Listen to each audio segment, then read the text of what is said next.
muri aya makuru ategekanya ikirere cyo kuri uyu wa mbere ni ku igenekerezo rya 15/0 umwaka wa 2024 mu gatondo hitezwe yuko hazogwa imvura mu ntara ya Ruyigi. Ikirere kirimo ibicu vyinshi kikazorangwa mu ntara ya Bururi, Imwaro, Imuramvya, Mukayanza hamwe no mu ntara ya Cankuzo. Ahasigaye hakazokwa akayizuba ririmo n'ibicu bike bike. Ahazoba hakanye gusumba handi imbere y'umuhingamo azoba ari mu ntara ya Kayanza, Imwaro hamwe no mu ntara ya Ngozi, ayipimo vy'ubushuhe vyaho bizoba bigera kuri °C 14. Ku muhingamo naho hitezwe yuko hazogwa imvura hose mu gihugu cacu. Ahazoba hashushe gusumba handi azoba ari mu ntara ya Cibitoke, ayipimo vy'ubushuhe vyaho bizoba bigera kuri °C 30.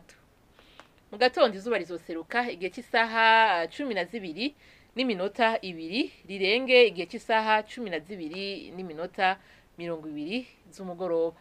Nuko rero ni hari amakuru ategekanya ikirere cyo kuri uyu wa mbere agarukiye. Mwakoze mwese kuyakurikira naho ubutaha.